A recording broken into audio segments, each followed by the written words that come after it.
Hi friends, this is your pal Scott Garibay, and today we're going to talk about Dungeons and Dragons, and we're going to talk about the Disney Plus show Andor Season 2. Andor Season 2, no spoilers for Andor Season 2 in this video. And I think what's really fascinating is Andor Season 2 was so good that it really accomplished some major historical achievements for intellectual properties. Dungeons and Dragons is an intellectual property. So I want to talk about so basically,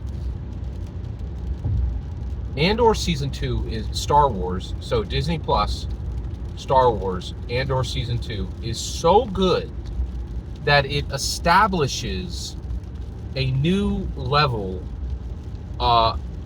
it establishes new goals for Dungeons and Dragons, and this is extremely rare. Almost, Dungeons and Dragons is an intellectual property.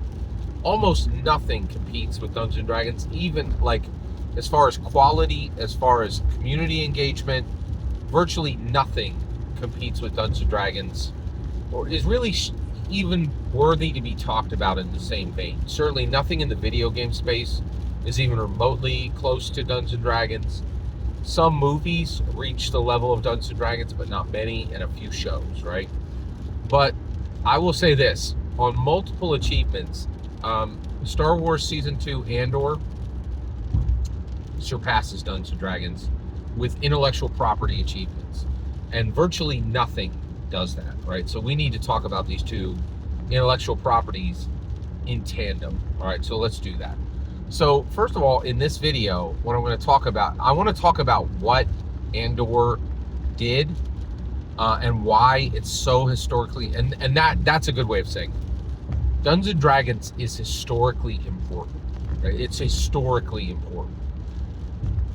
Andor Season 2 is historically important from an intellectual property perspective. Like CSI, absolute garbage, nothing historical about it, completely repeatable. They've repeated it many times with new series, and just garbage content, right? But Dungeons and Dragons is really special. Andor Season 2, really special, right? And I want to talk about them in tandem. So, but in order to talk about what Andor Season 2 accomplished, we need to look at what Dungeons and Dragons accomplished. And I've said this many times on the channel, right? But when I saw Andor Season 2, I was like, oh my gosh, I need to write down what D&D did, what it actually accomplished, why it's historically important. And watching Andor Season 2 actually helped me to understand why Dungeons and Dragons is so important, right? And so we can dive in, we can talk about it. And it really did help me to understand Dungeons and Dragons better. Okay, so let's dive in. All right, so what did D&D accomplish? So the first thing it did was it made identity multiple. This is a big deal. So before Dungeons and Dragons, secular people had one life, one identity. You lived your life, you died, that was it. That's all you got, right? Now, if you were a person of faith, you would have multiple lives. You'd have multiple worlds to live in. You would live in this world, then you would die, and then I'm going to be in this situation. You die, and then you go to a new world, right? But for secular people, there was just one world, one identity. That's it. You lived, you died. That's it, right? Oh, actually, for people who are not people of faith, you will go to hell. That's a rough turn, but essentially, that's a pretty harsh ending. I don't want to talk about that as I don't want to remind you that realm is waiting for you, but it is. All right, let's jump into this. All right, so let me stay focused here. So, but Dungeons and Dragons comes along and says you don't need to just live on Earth. That's for Muggles, right? You can live on Earth, Eberron, Forgotten Realms, Greyhawk, Warhammer 40K, Tony Soprano, Firefly, Star Wars, Marvel, DC. All these worlds are yours. You can live on any of them. your heart can beat on 30 worlds. You can see the sunrise on 30 worlds, right? It's just really powerful stuff. And then basically you went into the identity stack, right? Like, I have 30, right? Like, character sheets, and I have emotion, sensation, memory, experience with all of them, right? Like, my heart beats on 30 worlds, right?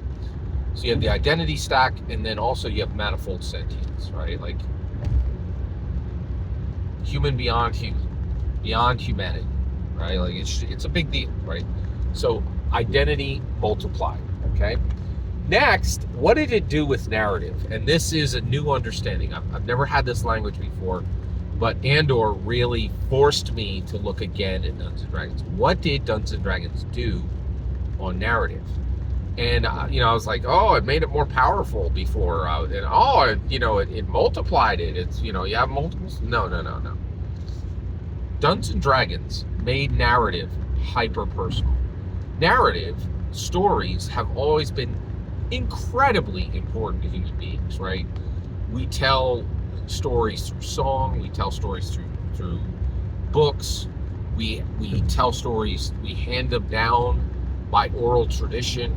Stories are incredibly important, but nothing before Gary Gygax equaled what Gary Gygax did. So when Gary Gygax came, he made stories hyper personal, right? Before, stories were incredibly impersonal, right? Like, here's a good example, the Narnia books, right? The Narnia books are good stories, but they're incredibly impersonal. It's just one author writing for a group of people. Now, who were those people? They were evangelical Christians, and that's who really love Narnia, right? Like, that is a story for evangelical Christians. If you're not an evangelical Christian, you don't understand what Aslan is. It's extremely impersonal. There's nothing for you to take. If you're a lost person, if you don't have a personal relationship with Jesus Christ, don't even read the Narnia books. They're not for you. There's nothing there for you. It's incredibly impersonal. And so authors would come and they would write to this really thin slice of this person, right? But the reality is that vast majority of books are incredibly impersonal. Like Ursula K. Le Guin, wrote to a really narrow band of people, right? And and I would say 35% of humanity will understand exactly what Ursula K. Le Guin is writing about, and 65% will not take away anything from reading her books, right? So same thing with Tolkien, same thing with Joe Abercrombie, right? It's an impersonal medium, right? Television, the same thing. Movies, the same thing. Very impersonal, right? But that 100% ended with Dungeons & Dragons. So incredibly personal. These things are outrageously personal, okay? So, where do you land with the person, with the personhood of the Dungeons & Dragons story? The Dungeon Master can change the story if you raise a single eyebrow. That's new, right? And the Dungeon Master takes changes from the audience in real time. Never heard of. And then both the Dragon Master, who's changing the story in real time, and the Dungeon Master, who built a structure beforehand and is tearing apart the structure and rebuilding it as they tell the story. Both of them, the Dragon Master and the Dungeon Master, are being interrupted by the math rocks. That's incredible. That is astonishing, right? And it makes narrative hyper personal, right? Then, on top of that, Dungeons & Dragons massively reduced risk.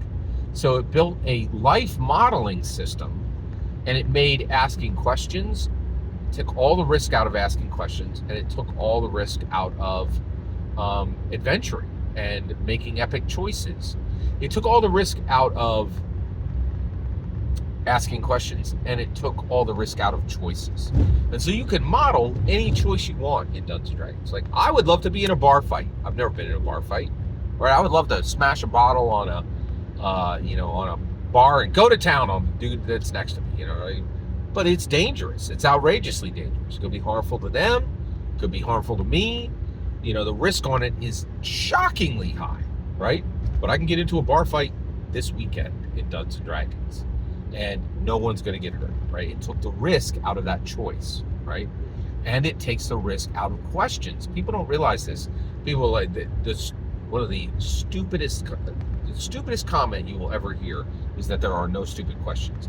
There are absolutely stupid questions, right? If you ask a question that is not wise, you look stupid, right? So questions are fraught with danger, and you are a fool if you do not realize that. You are an absolute fool if you do not understand that questions are fraught with danger. If you ask too many questions, you could pay a terrible price for that. If you ask the wrong question, you could pay a terrible price for that, right? And so, but Dungeons and Dragons takes the risk out of questions, and it takes the risk out of choices. And nothing, no narrative format has ever done this. It's never removed risk the way Dungeons and Dragons does. It's never multiplied identity the way Dungeons and Dragons does. And it has absolutely never made narrative more personal. Dungeons and Dragons is extremely powerful from these perspectives. Just powerful at a level that is just shocking to even consider, right? It is very, very powerful. Dungeons and Dragons is powerful. And I really appreciate your patience. I'm sorry, I'm going to get into what Andor accomplished in the next video, but Andor season 2 really made me think very clearly about Dungeons and Dragons and exactly what Dungeons and Dragons had accomplished as an intellectual property, and I wanted to share that. And I thank you so much for your patience. Every single word you just heard in this video is my humble opinion. The important part is when I get to hear your humble opinion, when you get in the comments and send your traffic. Please consider liking and subscribing, and have a fetch millennium.